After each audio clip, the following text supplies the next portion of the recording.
Suamiku justru menikah lagi saat aku jadi TKW. Episode 2. Tamat. Assalamualaikum sahabat Bunda. Semoga Allah selalu memberikan kesehatan dan kebahagiaan untuk kita semua. Buat sahabat Bunda yang sudah subscribe, semoga rezekinya dilancarkan ya. Amin ya robbal alamin. Nadira, aku bisa jelaskan. Ada banyak kesalahpahaman di sini. Ucapnya dengan suara yang terdengar ragu.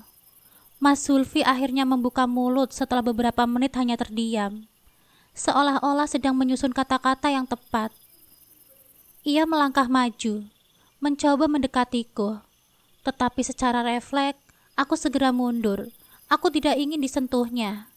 Namun sebelum aku bisa mengambil jarak lebih jauh, tiba-tiba ibu mertuaku menarik jilbabku dengan kasar, sehingga tubuhku kehilangan keseimbangan dan terjatuh ke belakang.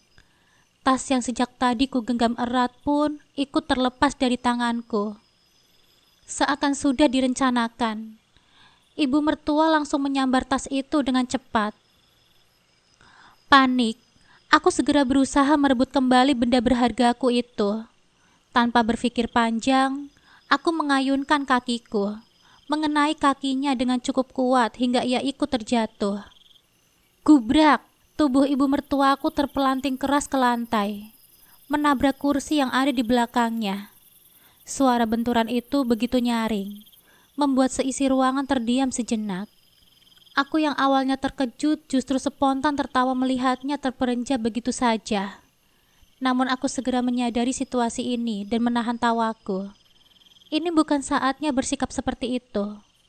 Melihatnya dalam keadaan terjatuh, aku segera memanfaatkan momen itu untuk merebut kembali tasku. Tapi ternyata ibu mertuaku masih berusaha mempertahankan genggamannya dengan sangat erat. Aku tidak tega untuk bertindak kasar terhadap wanita yang sudah berumur lebih dari setengah abad ini. Karena itu aku memilih cara lain, aku menggelitik perutnya. Usahaku berhasil. Cengkramannya akhirnya melemah. Dan dalam sekejap, aku berhasil menarik tasku kembali ke pelukanku. Maaf ya Bu, tapi ini hartaku. Jangan kira ibu bisa mengambilnya begitu saja dariku, kataku dengan tegas sambil menatap matanya. Aku kemudian berdiri dan melangkah mendekati Mas Zulfi, yang sejak tadi hanya diam dan menyaksikan kejadian ini tanpa berbuat apapun. Tadi katanya mau jelasin sesuatu, Mas. Jelaskan sekarang, desaku, menantangnya dengan tatapan tajam. Mas Zulfi terlihat semakin gelisah. Matanya tak pernah diam, terus melihat sekeliling seolah mencari jalan keluar dari situasi ini. Akhirnya dengan suara pelan, ia pun berkata, Nadira, aku melakukan ini karena tanggung jawabku sebagai seorang laki-laki. Itu sebabnya aku menikahi Herlin. Aku mendengar setiap kata yang diucapkannya, tetapi aku juga melihat bahasa tubuhnya. Sorot matanya yang menghindari tatapanku, nada suaranya yang tak meyakinkan tanpa dia jelaskan lebih lanjut. Aku tahu bahwa dia sedang berbohong. Aku tersenyum sinis sebelum berkata, Wah, luar biasa sekali suamiku ini. Tanggung jawab ya, tanggung jawab atas perbuatanmu. Kalau begitu, bagaimana dengan tanggung jawabmu kepadaku, Mas? Mas Zulfi yang terhormat. Belum sempat Mas Zulfi menjawab, tiba-tiba suara berat bapak mertuaku terdengar dari arah belakang. Sudahlah Nadira, lebih baik kamu pulang saja. Apa kalian tidak malu jadi tontonan warga? Katanya dengan nada perintah. Aku menoleh ke arahnya dan menatapnya tajam. Pulang? Pulang kemana ya Pak? Ini rumahku. Aku yang membelinya dengan uangku sendiri. Jawabku dengan suara lantang. Bapak mertuaku, Pak Karyo, mendesah sebelum menjawab. Ya pulanglah ke rumah orang tuamu. Nanti semua uang yang sudah kamu keluarkan akan Bapak ganti. Bapak akan beli rumah ini. Aku menatapnya dengan mata menyipit, lalu tersenyum sinis. Oh, begitu. Baiklah, Pak. Tapi sekarang mana uangnya? Bapak tahu kan, dulu saat Mas Zulfi kecelakaan hingga kakinya pincang, siapa yang merawatnya? Aku, Pak. Aku yang membayar semua biaya pengobatannya. Aku yang menjual semua perhiasanku demi kesembuhannya. Jadi sekarang Bapak mau bicara soal mengganti uangku.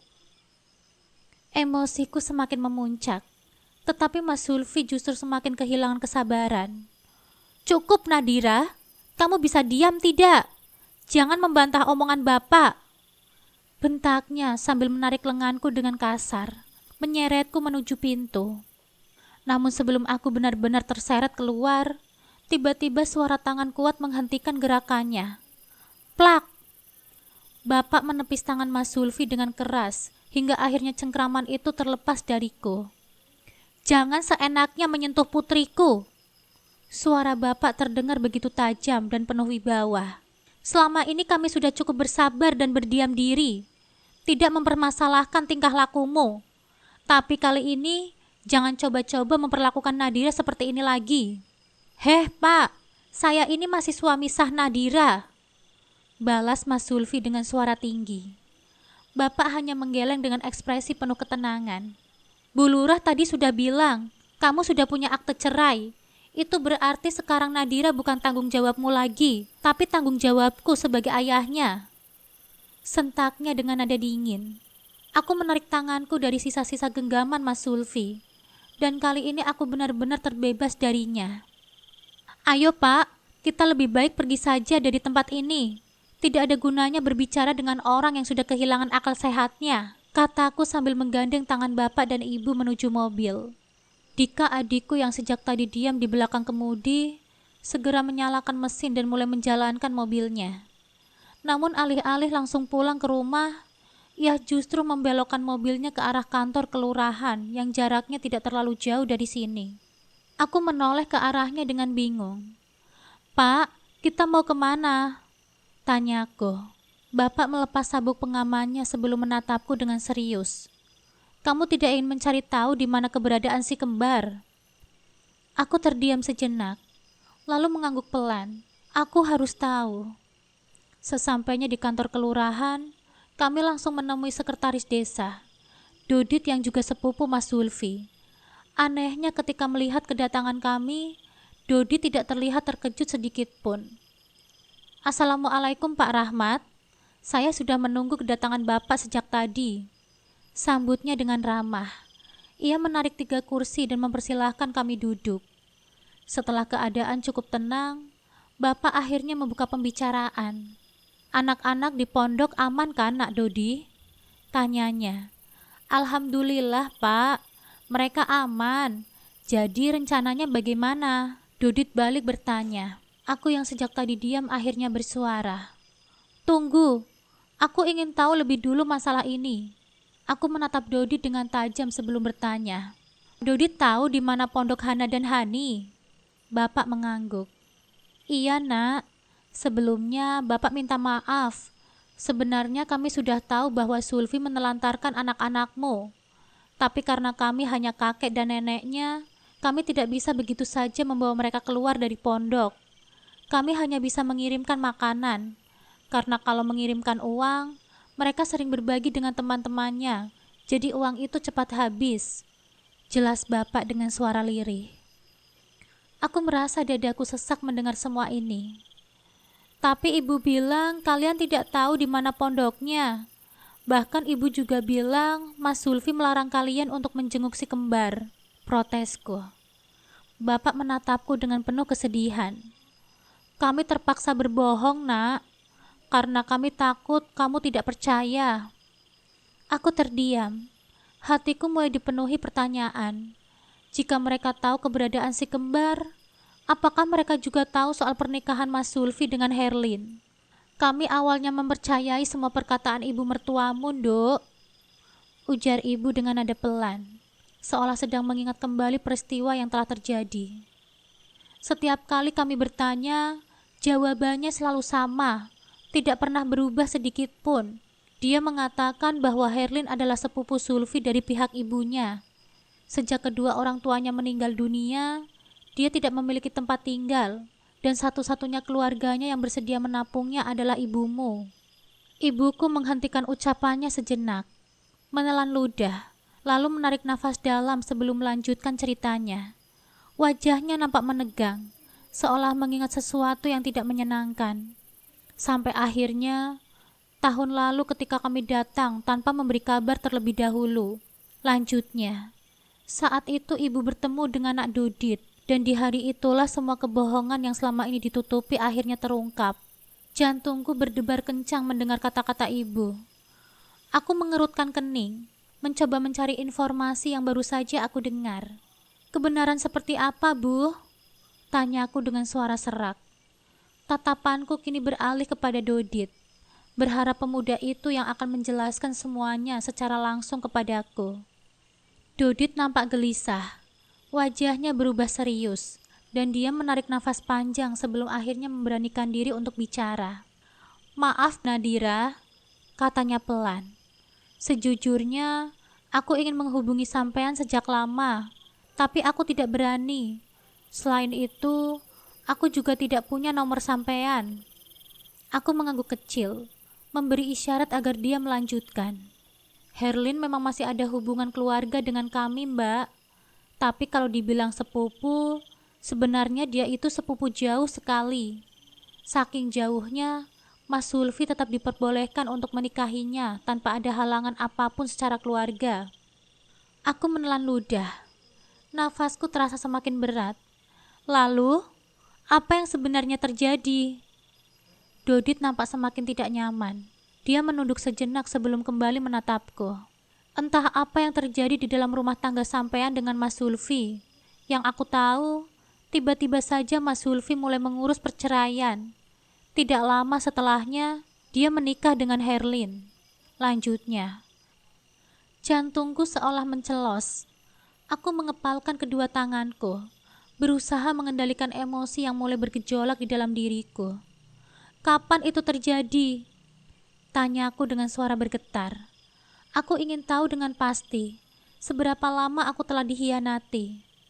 Dodit nampak berpikir sejenak, mencoba mengingat dengan pasti. Kalau tidak salah, sekitar bulan Juni atau Juli, Mbak. Aku lupa tanggal pastinya.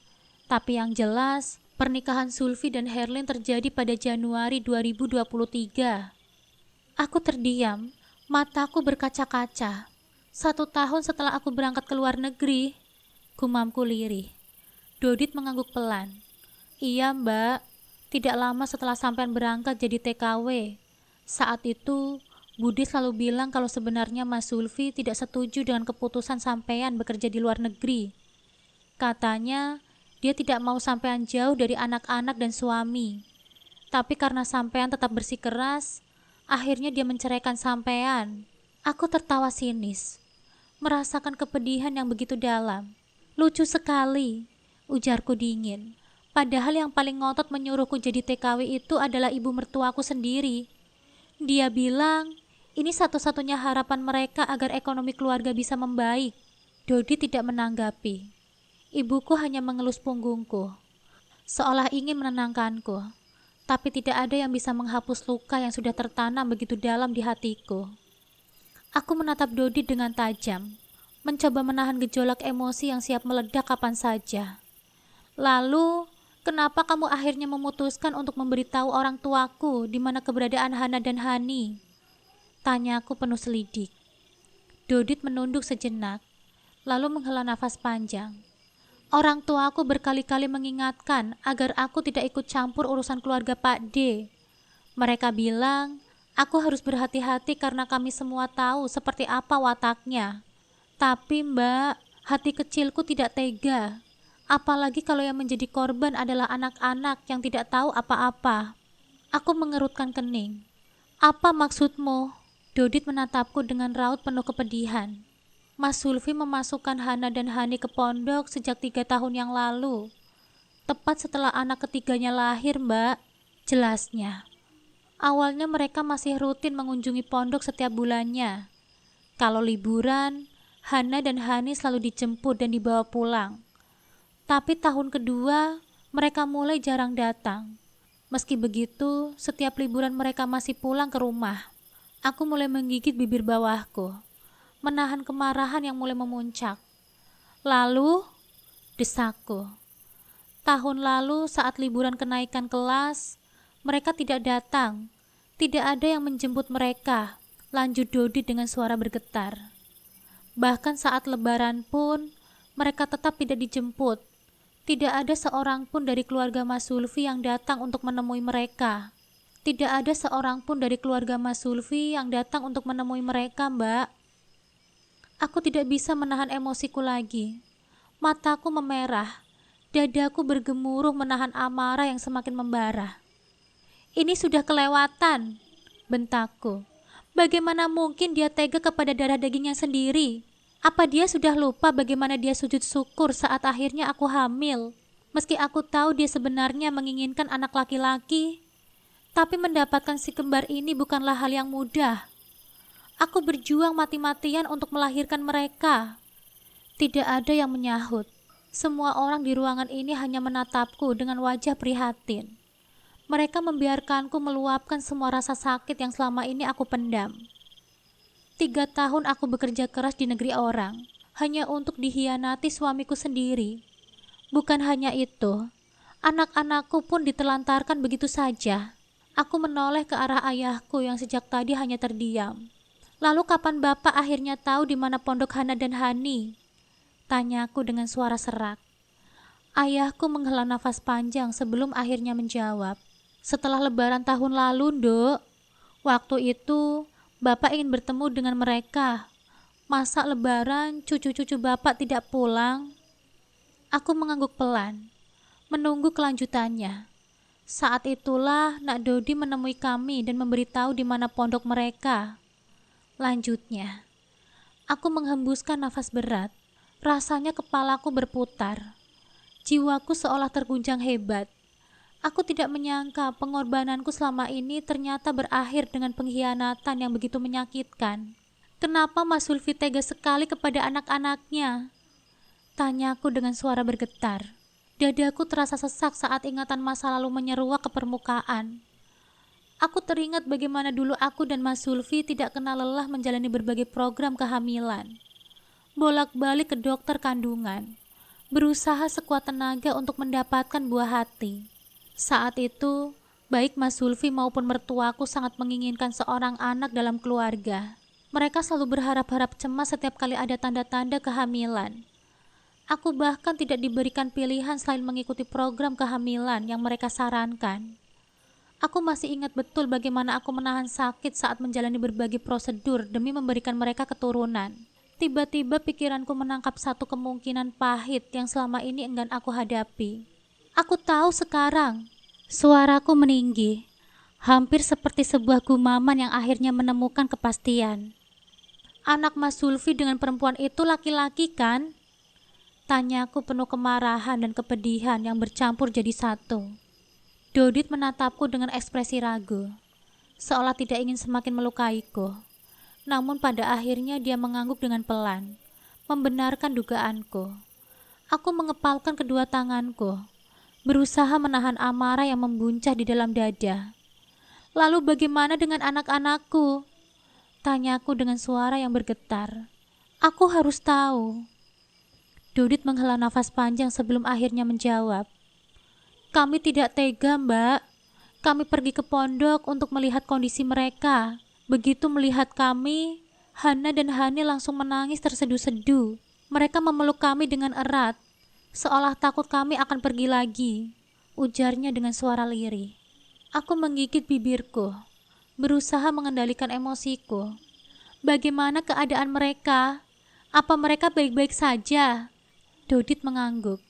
Alhamdulillah, Mbak. Mereka dirawat dengan sangat baik di sana. Kiai di pondok itu sosok yang baik, Mbak. Beliau memperlakukan Hana dan Hani dengan penuh kasih sayang. Mereka tidak kekurangan kasih sayang dari lingkungan pondoknya, Mbak. Kemudian Dodit mengeluarkan ponselnya dan menunjukkan beberapa foto yang diambil saat lebaran. Aku melihat 2 gadis kecil dalam balutan baju muslim yang nampak terlalu longgar untuk tubuh mereka yang kurus. Senyum mereka nampak dipaksakan, seolah mereka ingin terlihat bahagia tetapi tidak bisa menyembunyikan kesedihan di matanya. Tanganku gemetar saat aku mengambil ponselku sendiri dan membandingkan foto-foto yang dikirimkan oleh Mas Sulfi dengan foto yang ada di tangan Dodit. Aku terperanjat. Foto yang selama ini dikirimkan oleh Mas Zulfi kepadaku adalah foto lama. Aku merasa tertipu. Selama ini aku berpikir mereka baik-baik saja. Ternyata kenyataannya jauh lebih pahit. Di mana pondoknya? Tanyaku dengan cepat, tanpa bisa menyembunyikan kegelisahan di dalam suaraku. Dodi tidak menjawab dengan kata-kata, melainkan langsung berdiri. Dua orang tuaku ikut bangkit dari tempat duduknya. Ayo Mbak, kita ke sana sekarang, ajak Dodit. Saat aku bersiap pergi, mataku sekilas menangkap dua tas berwarna merah muda yang Dodit bawa. Itu pasti milik Hana dan Hani. Entah mengapa hatiku semakin hancur membayangkan betapa tersiksanya perasaan mereka selama ini. Sepanjang perjalanan, aku hanya bisa menangis tanpa suara. Air mataku terus mengalir dengan deras, membasahi pipiku. Aku meratapi nasib anak-anakku yang ternyata jauh dari bayanganku. 3 tahun aku bekerja keras di negeri orang, mengorbankan kebersamaanku dengan keluarga demi masa depan mereka. Namun kenyataannya justru seperti ini. Anak-anakku bukan hanya kehilangan kasih sayang seorang ibu, tetapi juga diabaikan oleh ayahnya sendiri. Mobil yang kami tumpangi akhirnya berhenti di depan sebuah bangunan sederhana dengan pelang besar bertuliskan Pondok Pesantren Rijalul Mustafa. Aku menatap tulisan itu lekat-lekat, berusaha membayangkan kehidupan Hana dan Hani di tempat ini. Apakah mereka pernah menangis sendirian di malam hari, merindukan pelukan ibunya? Apakah mereka pernah bertanya-tanya kenapa aku tidak pernah datang menjemput mereka? Tiba-tiba air mataku semakin deras mengalir. Hatiku terasa sakit. Nyeri tidak bisa diungkapkan dengan kata-kata. Ketika kami turun dari mobil, para pengurus pondok menyambut kami dengan hangat. Mereka terlihat ramah dan sopan, tetapi aku tidak bisa fokus. Mataku hanya mencari dua sosok kecil yang selama ini selalu ada di dalam doaku. Tidak butuh waktu lama, Hana dan Hani akhirnya muncul dari dalam. Begitu mereka melihatku, mereka berhenti sejenak. Mata mereka membesar, seolah tidak percaya dengan apa yang mereka lihat. Aku membuka kedua tanganku lebar-lebar, siap menyambut mereka dalam pelukanku. Bunda! Suara mereka pecah dalam tangisan. Mereka berlari ke arahku, dan aku segera menyambut mereka dengan pelukan erat. Aku menahan tangis yang semakin ingin pecah. Tetapi pada akhirnya aku menyerah. Maafkan Bunda ya nak, maafkan Bunda. Isaku di tengah pelukan mereka. Aku tidak akan membiarkan mereka menderita lagi. Tidak akan. Maafkan Bunda baru bisa pulang sekarang nak. Selama ini, Bunda benar-benar percaya dengan apa yang diceritakan oleh ayahmu. Bunda berpikir kalian baik-baik saja, terlindungi, dan tumbuh dengan penuh kasih sayang di bawah asuhan ayah kalian. Bunda benar-benar bodoh karena tidak memastikan semuanya sendiri. Maafkan Bunda sayang. Ucapku dengan suara bergetar. Air mataku sudah tidak bisa terbendung lagi. Aku semakin erat memeluk mereka, seolah tidak ingin melepaskannya. 3 tahun sudah aku tidak melihat putri kecilku secara langsung. Sekarang mereka sudah tumbuh besar. Wajah mereka masih sama seperti yang aku ingat, tetapi ada sedikit kecanggungan dalam tatapan mereka kepadaku. Aku menyadari bahwa waktu yang berlalu telah menciptakan jarak di antara kami. Setelah beberapa saat, aku melepaskan pelukan, dan kedua gadis itu segera berlari ke arah orang tuaku, memeluk mereka dengan erat. Aku hanya bisa memandangi mereka dengan hati yang penuh sesak. Kini tugas utamaku adalah membawa mereka pulang. Bukan aku tidak menyukai pondok pesantren, tetapi aku ingin membesarkan mereka sendiri, melihat mereka tumbuh di bawah pengawasanku. Aku ingin menebus kesalahanku selama 3 tahun yang terbuang sia-sia. Dodit menemaniku bertemu dengan para pengurus pondok. Dia membantuku menjelaskan tujuan kedatanganku kepada mereka. Namun ternyata proses penjemputan tidak semudah yang aku bayangkan. Hanya wali resmi yang bisa membawa pulang santri, ujar salah satu pengurus dengan nada tegas. Tapi saya ibu kandung mereka, Mbah Kiai, kataku dengan penuh harap. Maaf Bu, bukan kami tidak percaya, tetapi begitulah prosedurnya. Siapapun boleh menjenguk selama masih ada di dalam lingkungan pondok, Tetapi hanya wali sah yang berhak membawa santri pulang. Ini adalah aturan yang telah berlaku sejak pondok ini berdiri. Jawabnya dengan sopan. Aku mengerit, merasa ada yang tidak beres. Tapi bukankah orang tua seharusnya dianggap wali santri?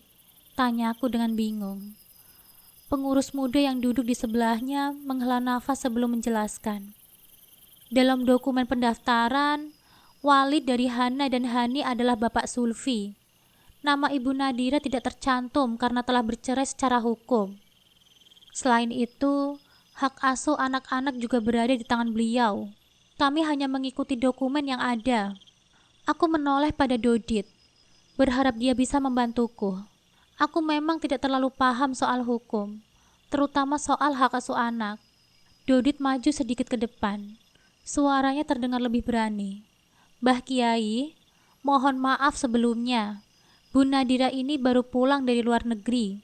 Dia menjadi TKW atas permintaan suaminya sendiri. Saya saksi hidup dari semua kejadian itu. Saat itu, Mas Sulfi mengalami kecelakaan kerja dan tidak bisa berjalan selama lebih dari 6 bulan. Demi keluarga, Bu Nadira rela bekerja ke luar negeri. Pimpinan pondok mengangguk. Wajahnya nampak penuh pemahaman. Saya mengerti keadaan yang terjadi. Namun kami tetap tidak bisa melepaskan kedua putri itu begitu saja. Saran saya, selesaikan dulu masalah ini dengan Pak Sulfi. Saya janji, selama proses itu, kedua putri ibu akan tetap aman di sini. Aku menghela nafas panjang. Bagaimana jika ayah mereka yang datang menjemput? Tanyaku penuh kekhawatiran. Saya bisa memastikan itu tidak akan terjadi. Jawab Mbah Kiai dengan senyum penuh keyakinan. Aku masih ragu. Aku takut putri-putriku akan berpikir kalau aku kembali meninggalkan mereka. Namun akhirnya aku mengangguk setuju. Aku kembali menghampiri Hana dan Hani yang masih bercakap-cakap dengan kedua orang tuaku. Aku berjongkok di hadapan mereka dan berkata dengan lembut, "Nak, Bunda sudah meminta izin kepada Mbah Kiai untuk membawa kalian pulang. Tetapi sayangnya Bunda belum bisa. Ada beberapa dokumen yang harus Bunda urus terlebih dahulu agar bisa membawa kalian kembali." Meskipun mereka mendengarkan dengan serius, tidak ada reaksi besar dari mereka. Aku pun menelan ludah. Aku tidak ingin mengatakan hal buruk tentang ayah mereka. Biarkan mereka mengetahui sendiri kenyataan dari orang lain, bukan dari mulutku. Hani tiba-tiba membuka suara. "Bunda mau di rumah terus? Gak kerja ke luar negeri lagi ya? Uangnya cukup buat bayar sekolah kami. Kan sekolah kami mahal, Bun." Pertanyaan yang menusuk hatiku. Siapa yang mengatakan hal seperti itu kepada mereka? Aku selalu menjelaskan bahwa aku bekerja demi membantu ayah mereka, demi biaya operasi agar kakinya kembali normal. Air mataku kembali menggenang di pelupuk mata. "Bunda tidak akan pergi lagi, Nak. Bunda ingin bekerja di tempat yang dekat supaya bisa pulang setiap hari, agar bisa selalu bersama kalian," ujarku dengan suara serak menahan tangis. Hana dan Hani saling berpandangan sebelum menatapku. Lalu Hana berkata dengan lirih, "Ayah sudah menikah lagi, Bun. Kami punya ibu tiri sekarang. Namanya Bunda Herlin." Aku tersenyum getir dan mengangguk. "Bunda sudah tahu, Nak. Justru karena itu Bunda ingin selalu ada untuk kalian. Kalian itu satu-satunya yang Bunda miliki sekarang." Hana kembali mengangguk. "Tapi kalau kami belum bisa pulang sekarang juga tidak apa-apa kok, Bun. Kami betah di sini. Simbah Uti dan Kakung sering datang mengunjungi kami." Aku menelan ludah, mencoba menahan perasaan yang bercampur aduk. "Tapi kalau Bunda ajak pulang ke rumah Simbah Uti, kalian mau kan?" Tanpa ragu, mereka menjawab serempak, "Mau, Bun." Aku tersenyum lega dan kembali memeluk mereka dengan erat. Aku ingin menebus semua waktu yang hilang. Seharian ini aku mendengarkan cerita mereka. Banyak sekali hal yang terlewatkan dariku, dan itu semakin membuatku menyesal. "Bunda pamit dulu ya, sayang. Waktunya sudah habis. Besok kalau sudah waktunya kunjungan lagi, Bunda pasti akan datang. Kalian mau Bunda bawakan apa?" Tanyaku dengan lembut. Masakan bunda saja, jawab mereka bersamaan. Aku tertawa kecil dan mengacungkan kedua jempolku. Bunda pasti bawakan ya.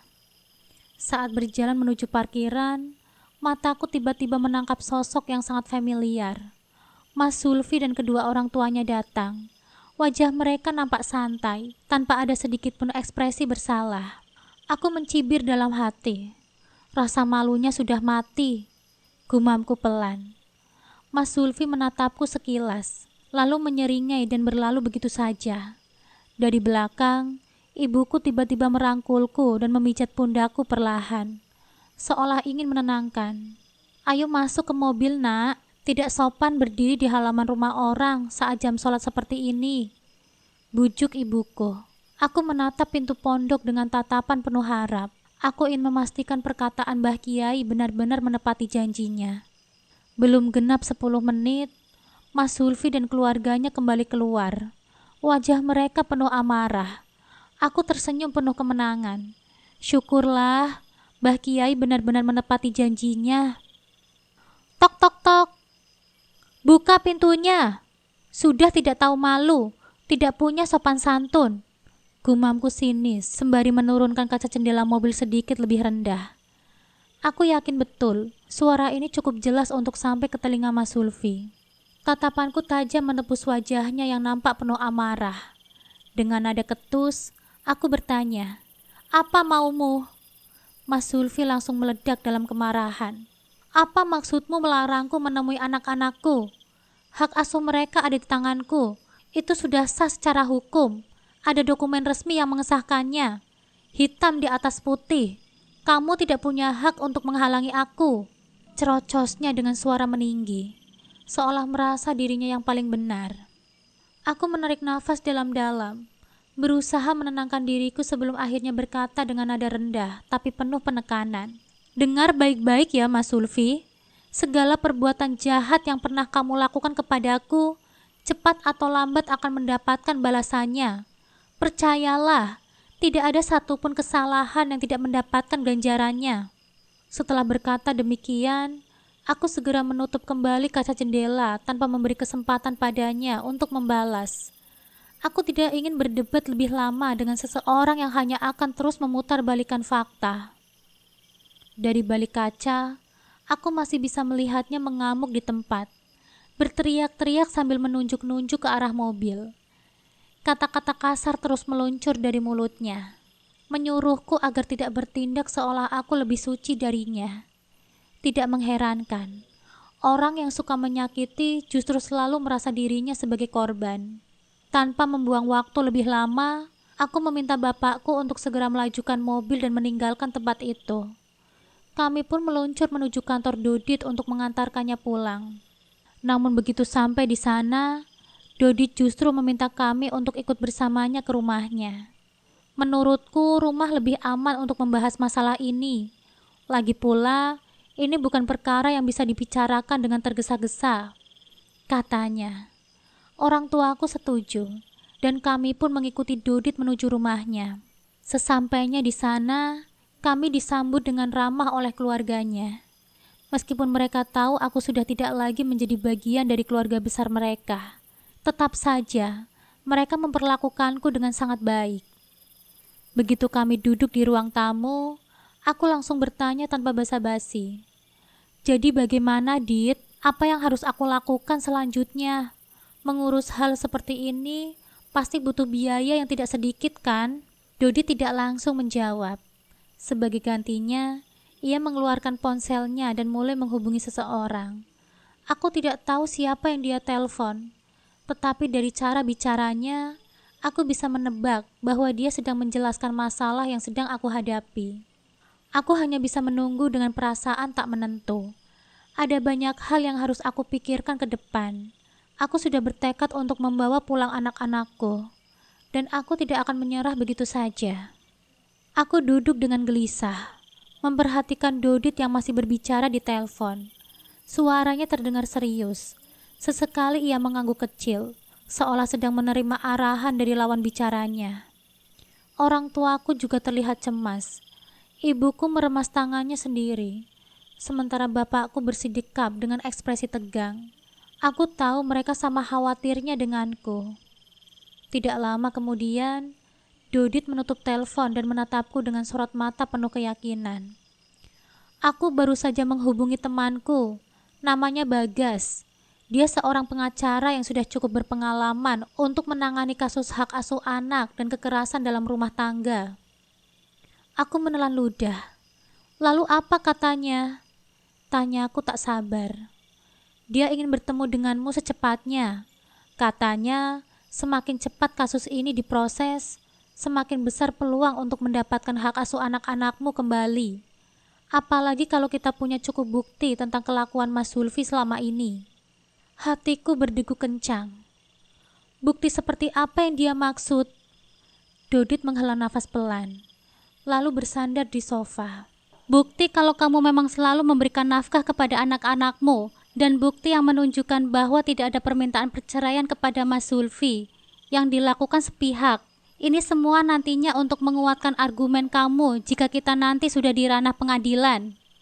Aku harus mencari dokumen-dokumen lama itu, gumamku. Dodit mengangguk. Bagus, aku akan mengatur pertemuan dengan Bagas besok pagi. Sementara itu, kamu coba kumpulkan semua bukti yang bisa menguatkan kasusmu. Aku mengangguk mantap. Rasa takut dan cemas masih ada. Tetapi setidaknya sekarang aku tahu harus mulai dari mana. Setelah percakapan dengan Dodit, aku kembali ke rumah orang tuaku. Malam itu aku duduk di kamar lamaku, tempat yang dulu aku tinggalkan saat memutuskan untuk pergi ke luar negeri. Segala kenangan berputar kembali. Bagaimana aku dulu berangkat dengan harapan bisa mengubah nasib keluarga. Bagaimana aku bekerja siang dan malam demi mengirimkan uang ke tanah air. Dan bagaimana pengkhianatan itu menghancurkan semua yang sudah kubangun. Aku menghela nafas panjang, menatap jendela yang masih sangat terbuka. Di luar, langit malam nampak gelap, seakan mencerminkan hatiku yang masih dipenuhi dengan luka. Tapi aku tidak boleh larut dalam kesedihan. Aku mengambil air wudhu, merasakan dinginnya air mengalir di kulitku, seolah membersihkan segala beban yang selama ini aku pikul. Aku membentangkan sajadah, lalu berdiri menegakkan sholat. Dalam sujud terakhir, air mataku mengalir tanpa bisa kutahan. Aku mengangkat kedua tanganku, berdoa dengan penuh harap. Ya Allah, Engkau maha melihat segala sesuatu yang tersembunyi di hati hamba-Mu. Aku telah berjuang, aku telah berusaha, namun aku dikhianati oleh orang yang dulu aku percaya. Aku mohon ya Allah, kuatkanlah hatiku, teguhkanlah langkahku, dan jangan biarkan aku terjatuh dalam keputusasaan. Jika aku memang harus berjuang melalui jalan ini, maka berikanlah aku kemudahan, hadirkanlah keadilan-Mu, dan lindungilah anak-anakku. Aku tahu bahwa segala sesuatu yang terjadi adalah atas kehendak-Mu, dan aku yakin rencana-Mu lebih baik dari rencanaku. Bimbinglah aku ya Allah. Amin. Aku mengusap wajahku dengan kedua telapak tanganku, menarik nafas panjang, lalu duduk dalam diam. Hati ini terasa sedikit lebih tenang, seolah beban yang menghimpit perlahan berkurang. Saat aku membuka mata, aku merasa lebih yakin bahwa aku akan menghadapi semua ini dengan keberanian. Aku tidak akan menyerah. Aku akan memperjuangkan hak-hakku dan anak-anakku. Ponselku tiba-tiba bergetar di atas meja. Aku meraihnya dan melihat nama Dodi di layar. Iya, Dit. Aku sudah bicara dengan temanku. Besok pagi kita bisa bertemu dengannya, ujar Dodit. Aku mengangguk, meskipun dia tidak bisa melihatnya. Terima kasih ya, Dit. Aku benar-benar berterima kasih. Sudah saatnya kamu mendapatkan keadilan, katanya dengan mantap. Aku menatap ke depan dengan penuh keyakinan. Ya, sudah saatnya. Besok perjuangan ini akan dimulai.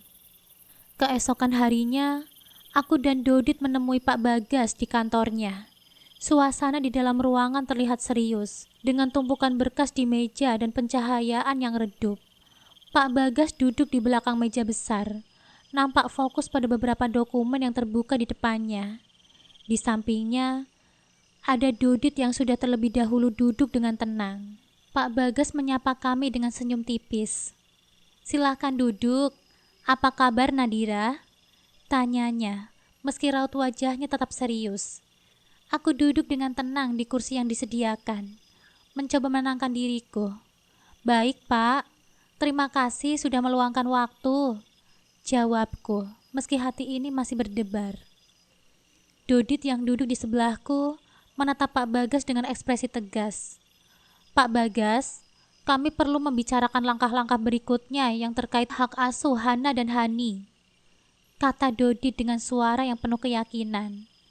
"Kami sudah memikirkan beberapa opsi, dan kami perlu dukungan dari Pak Bagas untuk maju." Pak Bagas mengangguk. "Apa yang bisa saya bantu?"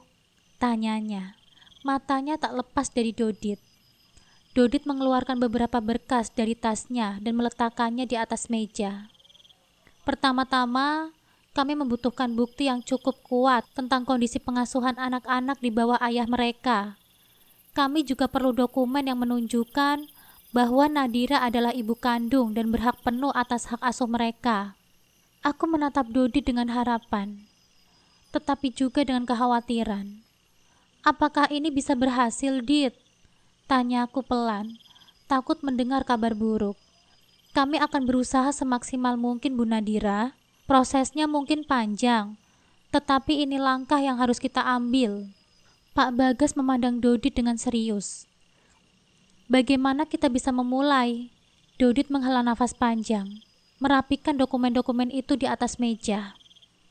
"Kami perlu waktu untuk mengumpulkan bukti-bukti dan mempersiapkan dokumen-dokumen yang diperlukan. Kami akan bekerja sama dengan pengacara yang memiliki spesialisasi dalam hak asuh anak untuk memastikan kami memiliki dasar yang kuat." Aku merasa sedikit lebih tenang mendengar penjelasan itu. "Terima kasih Pak Bagas," kataku, merasa lebih yakin meskipun jalan yang harus kami tempuh tidak akan mudah. Pak Bagas mengangguk, tersenyum tipis. "Jangan khawatir Bu Nadira, saya percaya kita bisa melalui ini semua. Jangan ragu untuk meminta bantuan jika kalian membutuhkannya."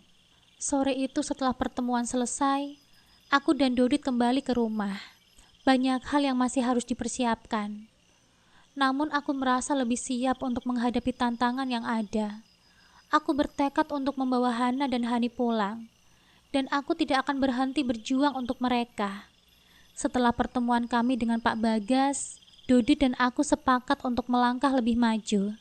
Kami memutuskan untuk mengunjungi Lembaga Perlindungan Perempuan dan Anak, berharap mereka dapat memberikan bantuan hukum dan dukungan moral yang sangat kami butuhkan. Begitu juga dengan rencana kami untuk mencari keputusan terbaik dari pondok pesantren tempat Hana dan Hani belajar, agar mereka bisa aku bawa pulang terlebih dahulu.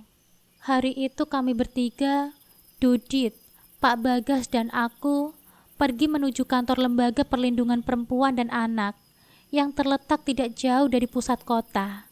Suasana di sana cukup tenang, namun aku bisa merasakan ketegangan di udara.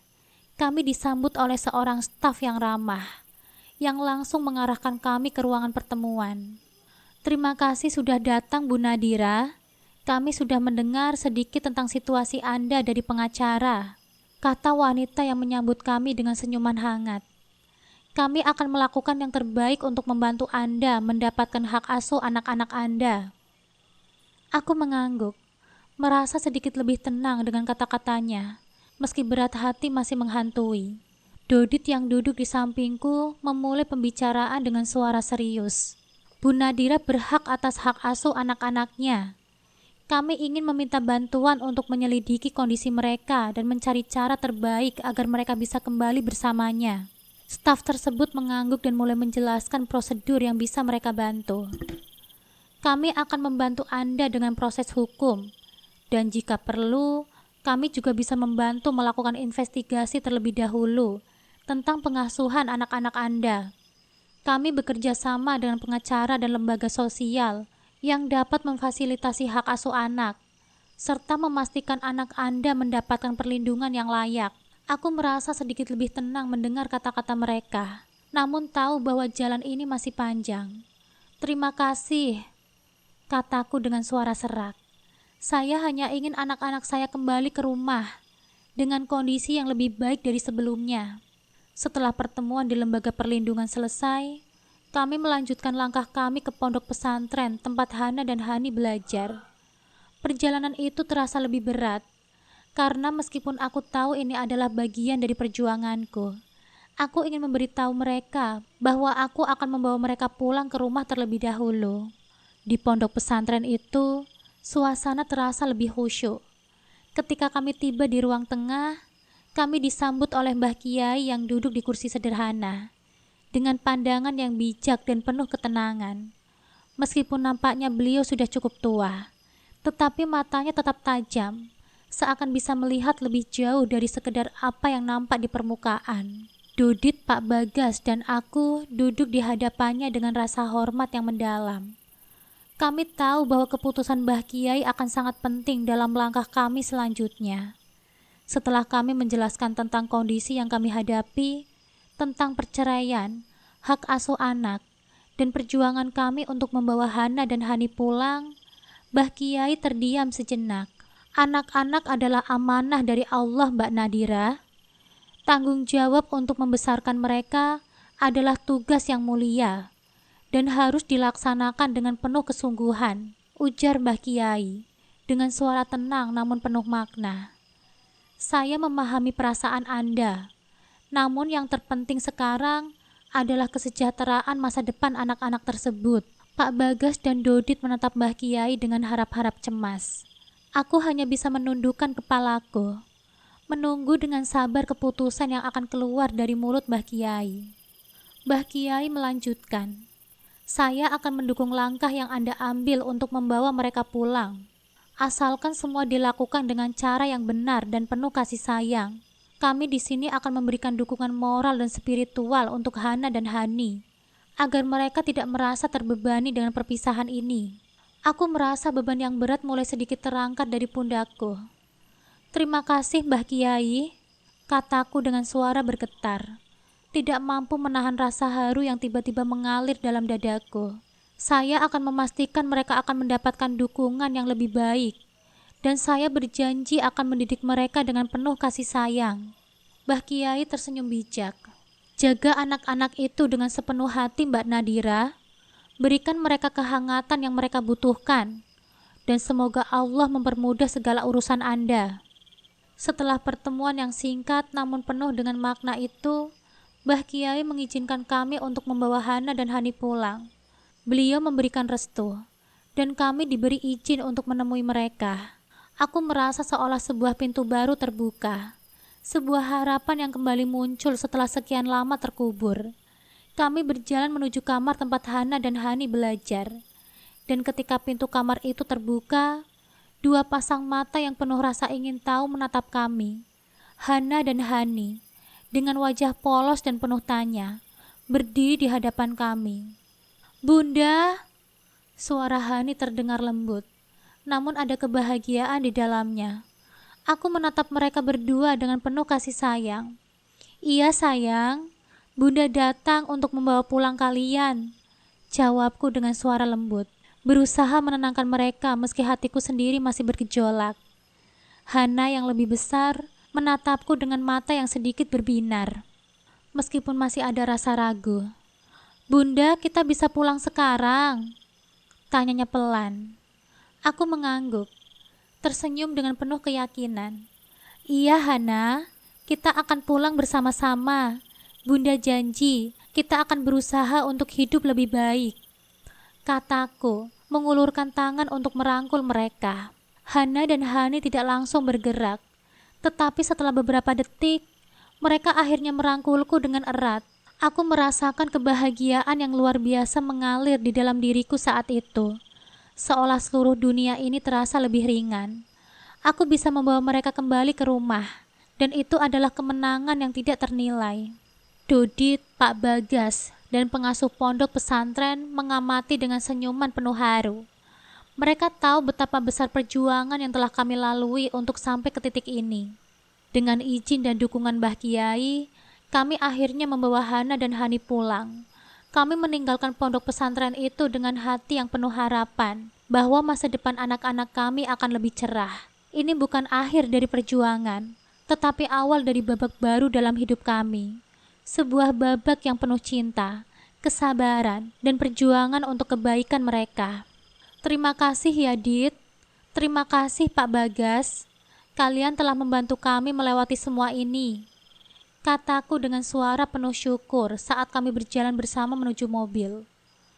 Ini baru permulaan, Nadira. Jawab Dodi dengan senyum penuh semangat. Setelah berhasil membawa Hana dan Hani pulang, aku tahu bahwa perjalanan ini belum sepenuhnya berakhir. Ada satu hal lagi yang harus aku selesaikan, dan itu adalah mengambil kembali rumah yang selama ini ditempati oleh Mas Sulfi dan istri keduanya. Rumah yang aku beli dengan segala perjuangan selama menjadi TKW. Aku dan Dodi telah mempersiapkan segala sesuatunya dengan hati-hati.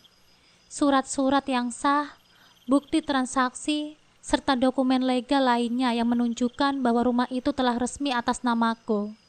Meskipun aku tahu bahwa Mas Sulfi akan berusaha keras mempertahankan rumah itu, aku sudah mempersiapkan langkah-langkah hukum yang akan menguatkan posisiku. Pagi itu, setelah mempersiapkan dokumen-dokumen penting, aku, Dodi dan Pak Bagas menuju rumah Mas Sulfi. Kami membawa seluruh surat-surat yang menunjukkan bahwa rumah itu adalah milikku. Dan dengan keyakinan penuh, kami memutuskan untuk mengambil langkah yang tegas. Sesampainya kami di sana, aku merasakan ketegangan di udara, seolah-olah ada sesuatu yang besar yang akan terjadi. Begitu kami sampai di depan pintu rumah, aku mengetuk pintu dengan tenang. Mas Sulfi yang membuka pintu itu nampak terkejut melihat kami berdiri di hadapannya. Terutama ketika ia melihat kami membawa sejumlah dokumen yang jelas menunjukkan hakku atas rumah itu. Ada apa lagi, Nadira? Kenapa datang ke rumah ini lagi? Tanya Mas Sulfi dengan nada sedikit keras. Aku menatapnya dengan tenang, namun tegas. Mas Sulfi, saya datang untuk mengambil kembali hak saya. Rumah ini adalah milik saya. Saya punya surat-surat yang sah yang membuktikan bahwa saya yang membeli rumah ini. Dan saya telah memenuhi semua kewajiban saya. Dodi dan Pak Bagas berdiri di belakangku, siap memberikan dukungan hukum yang aku butuhkan. Kami hadir di sini untuk memastikan bahwa proses ini berjalan sesuai hukum. Ujar Pak Bagas dengan suara mantap. Mas Sulfi terlihat terkejut, lalu sejenak ia mencoba mencari celah untuk membantah. Enak saja, saya sudah tinggal di sini. Saya sudah menganggap rumah ini sebagai rumah saya. Aku menggelengkan kepalaku. Hahaha, rumah kamu, Mas. Apa nggak salah? Semua bukti menunjukkan bahwa rumah ini adalah milik saya. Rumah yang saya beli dengan uang saya. Dan saya memiliki hak penuh atas rumah ini. Saya tidak ingin ada masalah lebih lanjut. Saya hanya ingin mengembalikan hak saya. Mas Sulfi nampaknya mulai menyadari bahwa ia tidak bisa menghindar dari kenyataan ini. Ia menghela nafas berat dan sejenak terdiam. Aku bisa merasakan bahwa dia sedang mencoba mencari jalan keluar. Tetapi semua pintu yang ada kini sudah tertutup dengan rapat. Jadi kamu ingin saya keluar? Tanyanya dengan nada sedikit tajam. Aku menatapnya dengan tegas. Iya, aku ingin kamu keluar dari rumah ini, Mas Sulfi. Jika kamu tidak bisa menerima keputusan ini, kami akan mengurusnya secara hukum. Namun aku berharap kita bisa menyelesaikannya dengan cara baik-baik. Pak Bagas menambahkan, kami sudah menyiapkan segala bukti hukum yang diperlukan. Anda tidak bisa membantah hak sah Bu Nadira sebagai pemilik rumah ini. Setelah beberapa menit yang penuh ketegangan, akhirnya Mas Sulfi tidak bisa berbuat apa-apa lagi. Ia menunduk, seolah menerima kenyataan bahwa rumah itu memang bukan miliknya. Dengan berat hati, Mas Sulfi akhirnya menyerahkan kunci rumah itu. Kami mengambil alih rumah tersebut dengan langkah yang pasti tanpa ada perlawanan sedikit pun dari Mas Sulfi. Setelah aku menunjukkan semua sertifikat dan dokumen lain atas namaku. Begitu pintu rumah itu tertutup di belakangnya, aku merasakan sebuah beban besar terlepas dari pundakku. Aku akhirnya mendapatkan kembali rumah yang selama ini menjadi milikku. Dan kini aku bisa mulai membangun kehidupan baru bersama anak-anakku. Meskipun tidak mudah, Aku tahu bahwa ini adalah langkah yang harus aku ambil untuk mendapatkan kembali segala yang pernah menjadi milikku. Aku tidak akan membiarkan siapapun merampas kebahagiaanku lagi. Rumah ini adalah simbol dari perjuanganku, dan kini aku bisa menyambut masa depan yang lebih baik dengan Hana dan Hani. Terima kasih Pak Bagas, Dodit. Tanpa bantuan kalian, aku tidak tahu apa yang akan terjadi, kataku dengan rasa syukur yang mendalam. Dodit tersenyum. Ini adalah bagian dari tugas kita, Mbak Nadira. Kami akan terus mendukungmu. Kami meninggalkan rumah itu dengan perasaan lega dan penuh harapan. Perjalanan ini mungkin baru saja dimulai, tetapi aku tahu satu hal yang pasti.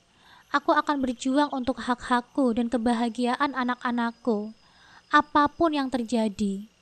Akhirnya, aku sadar bahwa perjuanganku tidak hanya tentang keadilan dan hak asuh anak. Ini tentang memperjuangkan keluarga, cinta, dan kebahagiaan yang pantas didapatkan oleh setiap orang. Meskipun perjalanan ini penuh dengan tantangan, aku tahu bahwa selama ada cinta dan tekad, tidak ada yang tidak bisa kita capai. Dengan penuh rasa syukur, aku melihat ke depan, masa depan yang lebih baik, lebih cerah, dan penuh dengan harapan untukku dan anak-anakku. Aku dan anak-anakku serta keluargaku akan membangun kehidupan yang lebih baik. Satu langkah demi satu langkah, dengan cinta dan keteguhan hati.